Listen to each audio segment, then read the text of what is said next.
जब कोई यादव थे करके कांस्टेबल, उन्होंने आके इंटरव्यू चलते समय बीच में रोक दिया। आप है हटो ऐसे, ये मतलब उन्होंने इस तरीके से बोला कि मैं भी हैप्पी रहेगा कि मीडिया को चलते इंटरव्यू कैसे रोक रहे हैं। हालांकि कैमरा बंद नहीं हुआ, वो पूरी शूटिंग हमारे पास है, और शायद थोड़ा सा हल्का था, और शायद WS न्यूज ने वो डाली भी होगी। लेकिन जब मैंने उनसे पूछा, उन्होंने कहा कि मौखिक हमको आदेश है कि यहाँ पर किसी तरह का कोई इंटरव्यू नहीं लिया गया। मैंने कहा तो मौखिक तो मुझे भी डीएम ने आदेश दिया है कि आप BTMC के जाके सचिव बन गए हो। मैंने कहा, चलो मुझे छोड़ के, आप यादव समाज से हैं, शूद्र समाज से हैं, और आप हम हमारे मूल निवासी समाज से हैं, उसके बावजूद आप हमारी आवाज को इस तरह दबा नहीं सकते। तो आज यहाँ पर पुलिस आई, कहती है जी हम सभी के आई कार्ड चेक करेंगे। मैंने कहा आप कौन होते हो चेक करने वाले? अगर आदेश है तो आदेश लेकर के आओ। भाई अगर हम लोग यहाँ बैठे हुए हैं, पूरे सरकार, पूरे देश, पूरी दुनिया को पता है कि हम धरने पर बैठे हुए हैं, ठीक है। हम लोग खुद लिख रहे हैं, जो व्यक्ति आ रहा है उसका नाम, पता, एड्रेस, आधार नंबर, जो भी आईडी प्रूफ नंबर हम लिख रहे हैं। आपको डिटेल चाहिए वो डिटेल ले लो, क्योंकि हमें भी है कि कोई बात नहीं, हमें पुलिस प्रोटेक्शन हो। लेकिन आप आकर के वर्दी के अंदर एक एक का आधार चेक करके आप डर पैदा करना चाहते हो। तो ये ऐसे लग रहा है कि मुझे जो प्रशासन है वो हमारे लोगों के बीच में डर और भय पैदा करना चाहता है, ताकि 12 तारीख को अधिक से अधिक बौद्ध अनुयायी लोग यहाँ बुद्ध की भूमि में आकर के, ज्ञान और मोक्ष की भूमि में आकर के यहाँ पर अपने जो श्रद्धा सुमन है वो अर्पित नहीं कर सके।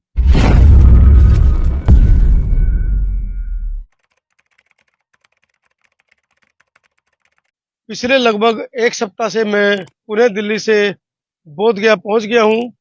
मैंने आपको 2 तारीख, 3 तारीख, 4 तारीख की तमाम वो खबरें दिखाई। आज मेरे साथ जो भिक्खु संघ है, ये वो भिक्खु संघ है जो इस इतिहास के अंदर अपना नाम दर्ज कराकर आया है। बोध गया से पैदल पद यात्रा चली थी। 4 तारीख के लिए तैयारियां 1 महीने से चल रही थी, और और और 6 तारीख को वापस आए हैं। मेरे साथ भिक्खु प्रज्ञा सागर जी हैं, और दूसरे भिक्खु हमारे बड़े आदरणीय बनते दीपांकर सुमेधो जी हैं। इनसे चर्चा करेंगे। 4 तारीख को निकले पैदल यात्रा की, कई दिन लगे, वहां की क्या घटनाएं हुई। बौद्ध भिक्खु सड़कों पर भी बैठे, प्रशासन ने इनको परेशान भी किया, मुख्यमंत्री नहीं मिल पाए। 27 फरवरी को भी एक प्रतिनिधि मंडल गया था, तब भी ये सचिव से मिलकर आए, और इस बार भी पुनः सचिव से मिलकर आए। क्या पूरा घटनाक्रम रहा, उस बारे में चर्चा करेंगे। बनते ही बंदा भी पहले तो आप सभी को, और आपका स्वागत। साधुवाद आपका। सर्वप्रथम जय भीम नवोदय, और आप मीडिया साथियों का भी बहुत साधुवाद, धन्यवाद चरणवंदन, ताकि आप लोग उससे इस महाबोधि महाविहार के 1949 के जो एक्ट है, लंबे समय से, फरवरी से आप यहाँ लगातार प्रसार करवा रहे हो और जनता तक अपनी आवाज पहुंचा रहे हो। आज हम उस समय धरने बैठे हैं, आप धरना बड़ा, इस समय धरना चल रहा है महाबोधि महाविहार का। हाँ जी, बोलिएगा कौन सा क्वेश्चन आप? बनते जी, आप पटना पहुंचे, रास्ते में क्या क्या घटनाक्रम हुए? देखिए, ये जो यात्रा है, लगभग महीने पहले हमारी यात्रा घोषणा हुई थी कि एक साथ 2000 भिक्षु यहाँ से यात्रा लेकर के हमें सीएम को ज्ञापन देंगे, और 2000 भिक्षु सीएम का उसके जो सचिवालय है वहां पर हम लोग अपनी आवाज बुलंद करेंगे सीएम के सामने। ये बात की हमने यहाँ से घोषणा हुई थी, और 4 तारीख को हमारी यात्रा लगभग 300 लेके 500 भिक्षुओं के बीच में हमारी यात्रा शुरू हुई थी यहाँ से, और तमाम भिक्षुओं में बड़ा एनर्जी जोश था। सारे देश भर से भिक्षु यहाँ बोध गया पहुंचे हैं। एक्ट के बारे में हम लोग उसको अवगत करवाएंगे, क्योंकि लगभग 85 दिन बीत चुके हम लोगों को। इसी बात को लेकर के तमाम भिक्षु यहाँ से हमारी रैली चली थी, एक लंबी कतार थी। उससे विशेष बात यह थी कि उसमें 70 साल की उम्र की ज्यादा से ज्यादा हमारे भिक्षु हमारे साथ में थे, और तमाम भिक्षुओं में इतना जोश था पटना पहुंचने का। और लगातार 3 दिन तक हमारी यात्रा इस तेज धूप के अंदर, लगातार भूख प्यास को सहन करते हुए, कड़ाके की तेज धूप के अंदर हमारी यात्रा लगातार पटना की तरफ बढ़ती रही। जिससे हमारे सीनियर भिक्षु हमारे साथ में अभी मेरे सुमेधो जी हमारे पास बैठे हुए, बहुत ही ये अनुभवी बनते जी हैं। तो ये ऐसे अनुभवी भिक्षु लोग हमारे साथ लीडिंग कर रहे थे हमारी यात्रा को, और एक जोश के साथ उत्साह हमारे भिक्षु आगे बढ़ रहा था। बड़ी कष्ट पीड़ा होती है संघर्ष आंदोलन के अंदर, इतनी तेज धूप के अंदर पैदल चलना। लगातार पहले दिन हम लोगों लगभग 25 किलोमीटर की यात्रा हम लोगों ने कवर की थी। 25 किलोमीटर की यात्रा, और हम नेक्स्ट डे हमने कहा हमारा जो पड़ाव रहा, उसके अगले दिन हम लोगों ने यात्रा शुरू की। लगातार दिन भर हम लोग चलते रहे, और लगातार हमें 5 तारीख को शाम को हमारी यात्रा पटना पहुंची।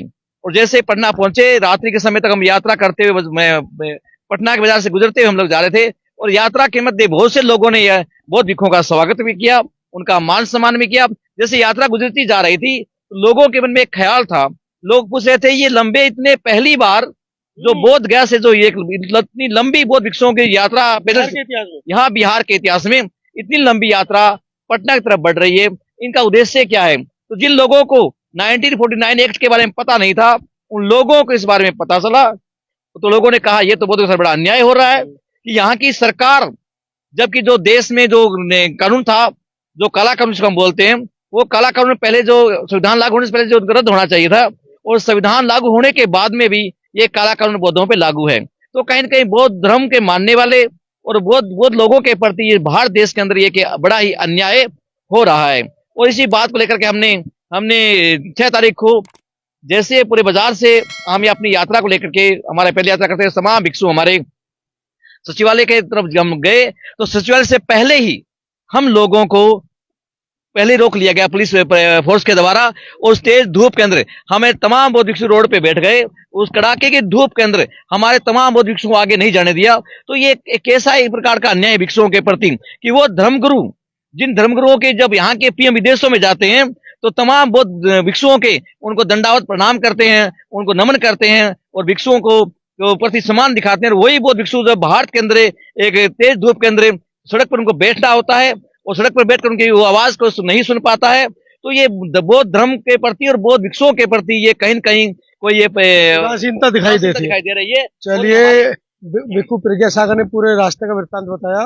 अब चर्चा करते हैं भिक्खु सुमेधो जी से। भिक्खु सुमेधो जी के बारे में मैं बता दूं, देश के शायद पहले वो भिक्खु हैं जो 20-22 वर्ष की उम्र में इंग्लैंड से प्रैक्टिस करके आए हैं बुद्धिज्म की। बनते जी, पहले तो अपना इंग्लैंड के वाला वो, क्योंकि बहुत कम ऐसे हमारे भिक्खु हैं जो फॉरेन रिटर्न हैं, बहुत कम भिक्खु ऐसे हैं जो बाहर से बुद्धिज्म की शिक्षा लेकर आए। पहले तो उस बारे में बताइए और बाद में फिर धरने की बात करें। देखिए, ऐसा है कि ये बात मेरे ख्याल से 99 की, लोग इंग्लैंड में रहते थे। जब उन्होंने मेरा प्रवचन सुना, 99 की बात है, तो उस समय वो वीडियो हुआ करते थे, बना के ले गए, वहाँ लोगों को सुनाया। मैं बहुत यंग था, लगभग 18-19 साल का रहा। हाँ, 19 साल के जी। तो वहाँ ले गए, ले जा करके उन्होंने लोगों को दिखाया। तो जब लोगों को अच्छा लगा तो उन्होंने जो बुलाया कि भाई हमें ऐसे प्रवचन करने वाले एक यंग भिक्षु चाहिए। तो इस तरह से मेरा जो नाता है वहाँ से शुरू हुआ। और उसमें जो हमारे डॉक्टर अंबेडकर मेमोरियल कमेटी है जो वुल्वरहैम्पटन में बनी हुई है, उनका मैं बहुत बहुत धन्यवाद करता हूँ। तो इस तरह से मेरी यात्राएं शुरू हुई। भंते, चिलचिलाती धूप, जैसा कि भंते जी ने बताया कि सड़क पर चलना दुर्भर हो रहा था। पानी की व्यवस्था, क्योंकि पानी भी गर्म हो जाता है इसमें, अब गर्म पानी पीना, ये सारी व्यवस्थाएं हालांकि बहुत सुंदर तरीके से जो समिति ऑल इंडिया बुद्धिस्ट फोरम, उन्होंने इस पूरे मामले को, मतलब इस पूरे पद यात्रा को उन्होंने संयमित किया। लेकिन क्या, क्योंकि मैंने वीडियोज देखी, आप सबसे आगे, मतलब एक 12 साल का बच्चा भी उसमें है, 35 साल के, 40 साल के आप हैं, 50 साल के भी, 60 साल के भी, 70-75 साल के भी लोग थे। तो क्या अनुभव? देखिए, जो इस यात्रा को मैंने देखा इस चिलचिलाती धूप के अंदर, कि जहाँ मेरे जैसे लोग भी 1 या 2 किलोमीटर नहीं चल सकते हैं, वहां पर वो बच्चे से लेकर के जो 80 साल के जो भिक्षु हैं, वो लोग भी जोश के साथ चले। और 1-2 किलोमीटर नहीं, पहले दिन भी हम काफी लंबा चले, लगभग 12-13 किलोमीटर। तो एक बाबा साहेब का जो दिया हुआ जो कर्ज है और एक उमंग है कि नहीं, ये बौद्ध गया जो है बौद्धों के हाथ में आना चाहिए, इस ऐतिहासिक जीत में हमारा भी एक योगदान हो, वो कहीं लोगों के अंदर एक ऊर्जा बन रहा था। कुछ ऐसे भी लोग थे जिनको चोट लग गई, ऐसे भी लोग थे, बुजुर्ग लोग थे जो चल नहीं पाते थे, लेकिन वो जोश कहाँ से था, उमंग कहाँ से थी, वो मैं समझ नहीं सकता हूँ। और लोग चले, किसी ने आनाकाना नहीं करी। और इस चलते हुए जो एक भिक्षुओं का समूह था, उसको देख करके मुझे भगवान बुद्ध कालीन जो हम सूत्रों को पढ़ते हैं कि भगवान बुद्ध भिक्षु संघ के साथ यात्रा कर रहे थे, तो ऐसा पंचशील के झंडे लगभग सभी के हाथ में थे और भिक्षु, मनोहारी दृश्य था पूरा, बड़ा मनोहारी दृश्य था। और जो लोग थे, जो आसपास के लोग थे, जिन बाजारों से गुजरे, सभी लोगों ने स्वागत किया और सभी लोग आनंदित हुए और वो जानना चाहते थे आखिर है क्या। तो पहली बार बिहार के जनमानस में ये बात पता चली कि 1949 का जो एक्ट है वो गलत है। हाँ, वो रूल कर रहा है और वो गलत है, बौद्धों की चीज बौद्धों को मिलना चाहिए। और ये जो एक ऐतिहासिक यात्रा थी जो मुझे लगी, ऐसा नहीं मैंने 500-500 किलोमीटर की यात्राएं करी हैं, लेकिन इस यात्रा का जो विहंगम, जो सुंदर दृश्य था, वो कुछ और था। और हम यहाँ से चल करके पटना तक गए, बीच बीच में कुछ अड़चने भी आई, कुछ परेशानियां। ये पटना पे सड़क पे बैठना, मतलब प्रशासन इतना नाखुश था, नाराज था, या मतलब उसके ऊपर दबाव था आपको अंदर तक ना पहुंचने देना, क्योंकि मुख्यमंत्री इस प्रदेश के हैं और हम अपने मुख्यमंत्री से कुछ ना मांगे तो फिर कैसे जी। करें? देखिए, ऐसा है कि जो बीटीएमसी है वो पॉलिटिकल अपॉइंटेड लोग हैं और ओबीएस है, नीतीश जी की सरकार है, तो नीतीश के अपॉइंटेड लोग हैं और वो लोग हमारे बारे में गलत सूचना दे रहे होंगे, प्रशासन भी देता है। हाँ, जो बीटीएमसी के लोग हैं, दूसरे लोग हैं, ओबीएस से देंगे। तो जब हम वहां पर पहुंचे तो वहां पर एक और धरना करने वाले लोग थे, तो इसलिए वहां बैरिकेड लगा हुआ था। लेकिन हमारे साथ जो है, जब हम वहां पर गए तो उन्होंने कहा भाई आगे नहीं जा सकते, क्योंकि हम भिक्षु लोग हैं, हम किसी से हाथापाई और वो एक नहीं हो सकता। हम लोग वहीं पर बैठ गए, जो सड़क है वहीं पर बैठ गए, कुछ भिक्षु लोग लेट गए। इसके बाद में वहां से एक व्यक्ति आए, उन्होंने कहा भाई हम 2 लोगों को ले जा सकते हैं मुख्यमंत्री के पास, जो उनके शब्द थे कि उनसे मिलाने के लिए। तो हमने कहा 2 लोग नहीं, 5 लोग जाएंगे। Then they agreed. 5 की जगह हम लोग 6 लोग गए। लेकिन ऐसा, आप थे साथ में? मैं भी साथ में था, हमारे भंते प्रज्ञा सागर जी भी साथ थे। तो क्योंकि वो कल छुट्टी का भी दिन था, तो मुख्यमंत्री निवास में जो उनका सचिवालय बना हुआ है, वहां पर ले जा करके उनके सचिव हैं, उनसे हमारी मुलाकात कराई। हमने उनको ज्ञापन दिया, हमने उनको अपनी सारी बातें बताई और प्रज्ञा सर जी ने तो काफी जिद भी किया, दूसरे भिक्षुओं ने भी, धम्म तप जी ने भी और जो आकाश लामा है उन्होंने भी जिद किया कि भाई हमें मुख्यमंत्री से मिलना है। हम पहले भी ज्ञापन दे चुके हैं लेकिन कोई सुनवाई नहीं हुई और हम यहाँ पर बैठे थे, मुख्यमंत्री जी यहाँ से निकल गए, उनका बिल्कुल भी ध्यान हमारी तरफ नहीं आया। तो ये जो यात्रा है, ये जो पूरी लगभग 15 से लेकर के 18 किलोमीटर पटना के अंदर वॉक किया है पहले दिन, सही है बनते जी। तो ये जो भोपाल के लोग हैं, जनमानस है, जो मीडिया है, यहाँ तक कि बीबीसी वाले भी वहां आ गए, तो ये बात लगभग अब प्रशासन के कानों तक पहुंच गई है और प्रशासन के कानों तक पहुंची है। इसीलिए मुझे लगता है आज पुलिस वाले यहाँ पर आए हैं छानबीन करने के लिए, भाई आई कार्ड दिखाओ, ये दिखाओ। हमने कहा हम चोर थोड़ी ना। वो तो सुनने में आया कि पहलगाम हमले से लेकर जोड़ रहे क्या कोई आतंकवादी ना घुस गया हो यहाँ पे? अरे वो वहां नहीं रोक सकते, लेकिन जो शांति में धरना दे रहे हो उनको विघन डालने के लिए, डराने के लिए प्रशासन ऐसा करेगा। तो हम वहां पे जो मेमोरेंडम है वो दे करके आए हैं। लेकिन ये यात्रा अपने आप में अनुपम थी। हम चाहते हैं ऐसी यात्राएं और भी होनी चाहिए। जो लोग हैं, भिक्षु बने, श्रामणेर बने, वो जाएं। इससे 2 फायदे होंगे। एक तो जो बुद्ध का जो प्रचार है वो लोगों तक जाएगा। बहुत सारे लोग तो आज भी नहीं जानते हैं कि भिक्षु को भंते कह करके बुलाया जाता है। बहुत सारे लोग ये भी नहीं जानते कि पंचशील का झंडा कैसा होता है। तो ये यात्रा बड़ी फ्रूटफुल रही और उन सभी लोगों का, बुजुर्गों का मैं बड़ा धन्यभागी हूँ कि उन लोगों के अंदर जो जोश था, जो आवेग था, वो हमारे समाज में है। अगर नेतृत्व अच्छा हो, उद्देश्य अच्छा हो, तो आज भी हमारा समाज खड़ा होकर के सभी लड़ाइयां जीत सकता है, तख्ता पलट सकता है, सरकारों को मजबूर कर सकता है। और यदि भारतवर्ष के लोग, बुद्ध को मानने वाले लोग, बहुजन लोग और वो लोग जो समझते हैं कि बुद्ध का मंदिर है, वो खड़े हो जाएं, तो ये मंदिर, ये बुद्ध विहार, ये महाविहार बौद्धों को मिल जाएगा और इससे यहाँ के लोगों का भी भला होगा, बोध गया का भी विकास होगा। चलिए, मुद्दा है महाबोधि महाविहार को कुछ दूसरे धर्म के लोग जो इसके अंदर इंटरफेयर कर रहे हैं उनसे बचाना, और ये मांग नाजायज मांग नहीं है। पंडावाद से बचाना। आप साहब क्यों नहीं कहते हैं कि जो पंडावाद यहाँ पर है उस पंडावाद से बचाना, कि जो पंडावाद यहाँ पर अपने मंत्रों का उच्चारण करता है। अरे भाई आप बताओ ना, भगवान बुद्ध कौन है? आप क्यों झूठ बोलते हो कि ये पांडवों का है, ये इसका है? अरे झूठ मत बोलो। अगर आप किसी भी धर्म को, किसी भी जाति को मानते हो तो आप सच बोलो। तो इस बुद्ध विहार को पंडावाद से भी बचाना चाहते हैं जी। स्पष्ट शब्दों में मैं आ रहा हूँ आपकी तरफ। स्पष्ट शब्दों में बंते जी ने कहा कि ब्राह्मणवाद जो हावी है इस पूरे देश के अंदर और खासकर इस विश्व धरोहर के ऊपर, उससे इसको मुक्त कराना मुख्य उद्देश्य है। अब मैं दूसरी बात पर आता हूं कि विश्व के अंदर ये पहली घटना है जो बोध गया में घटित हुई है। शायद लोगों का ध्यान इस ओर केंद्रित न हो। आंदोलन से 1 या 2 दिन पहले, मतलब 4 तारीख को जो पद यात्रा चल रही थी बंते जी, उससे 1 या 2 दिन पहले ये कहा जा रहा था कि हम वहां पर ज्ञापन सौंपेंगे जाके मुख्यमंत्री जी को। लेकिन 4 तारीख की धम्म यात्रा से 1 दिन पहले 3 तारीख की रात को उस ज्ञापन का नाम बदलकर उसको एक निमंत्रण का नाम दे दिया गया कि हम अपने, नहीं, लामा जी ने कहा कि हम निमंत्रण देने जा रहे हैं।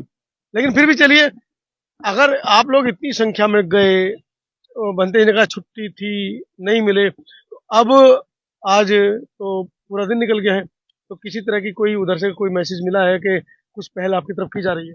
देखिए, आपने सही कहा साहब मैं भी आश्चर्यचकित हुआ था कि जो घोषणा हुई थी वो ज्ञापन देने की हुई थी, और जैसे ही हमें 6 लोगों को वहां अंदर ले जाया गया और जब पता चला कि हम लोग निमंत्रण देने के लिए आए हैं, मुझे बड़ा ऐसा शौक सा लगा। मैं क्यों भैया, बात तो ज्ञापन की, मतलब ज्ञापन की बात हो रही थी, निमंत्रण किस चीज का दे रहे हैं हम लोग? क्या 85 दिन से हमारी आवाज उन तक नहीं पहुंच रही है क्या? 85 दिन तक आंदोलन हमारा चल रहा है।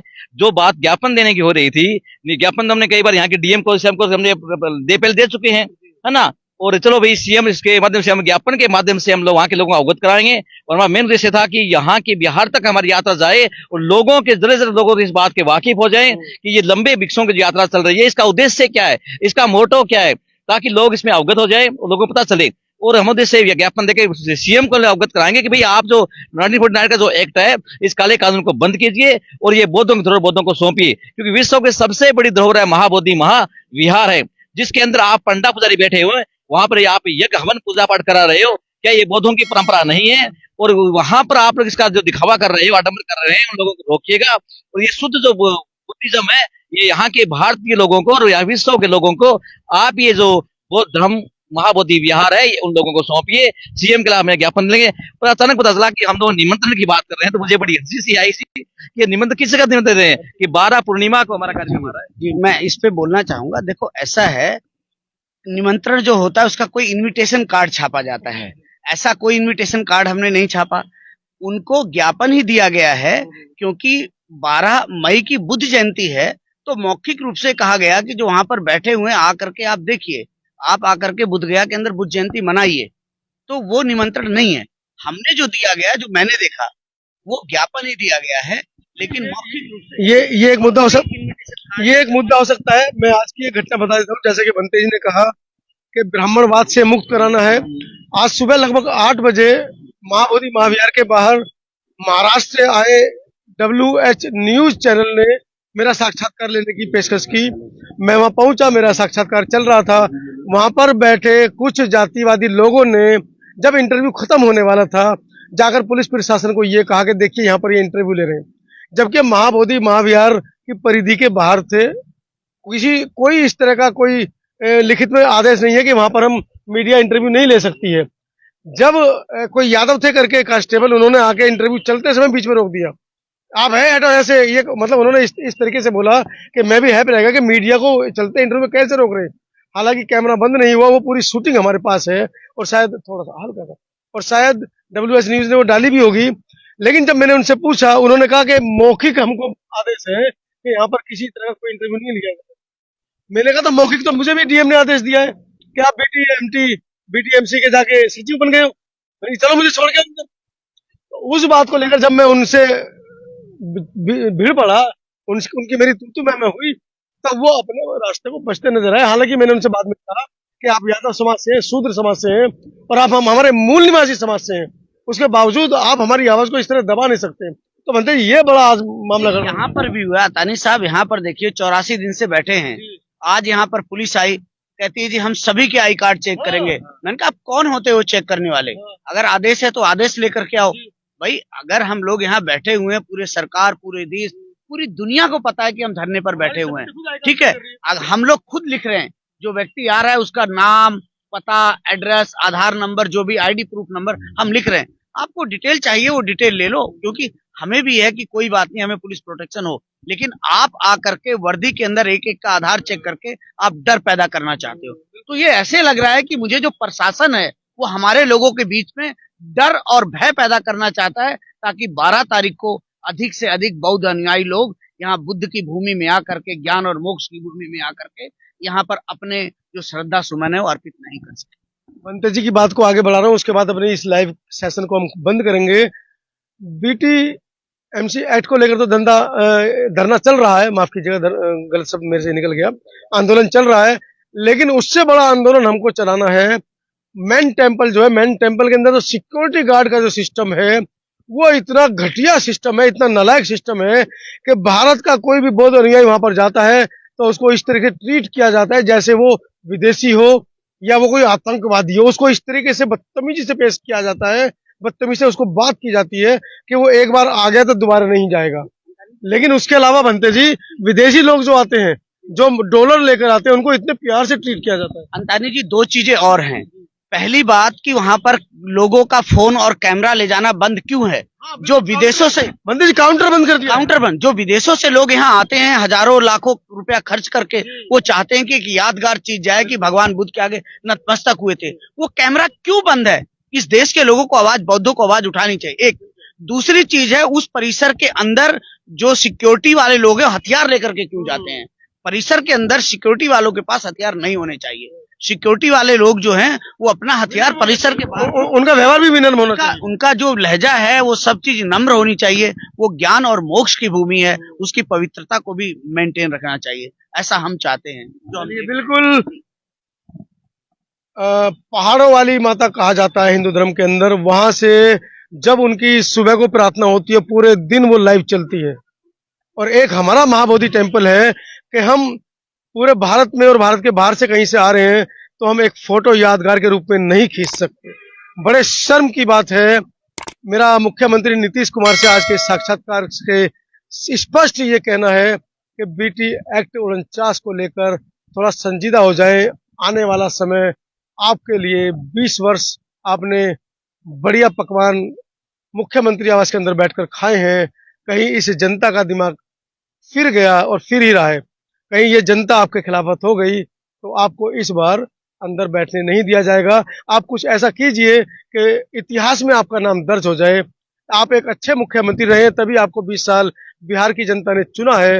इस बार भी आप कुछ ऐसा इतिहास बना दें कि पुनः एक बार बिहार की जनता आपको धन्यवाद करे और आपको पुनः मुख्यमंत्री पद की जो मुख्यमंत्री की जो कुर्सी है उसको पुनः एक बार आसीन कर दे। पूरी वीडियो के बारे में आपका क्या राय है कमेंट सेक्शन में जरूर लिखिएगा। और हाँ, जो लोग 10, 11, 12, 13 तारीख को पूरे देश से आ रहे हैं, एक बार कमेंट सेक्शन में नमो बुद्धाय जय भीम बीटी एक्ट निरस्त करो का नारा जरूर लगा दीजिएगा। धन्यवाद। धन्यवाद बनते।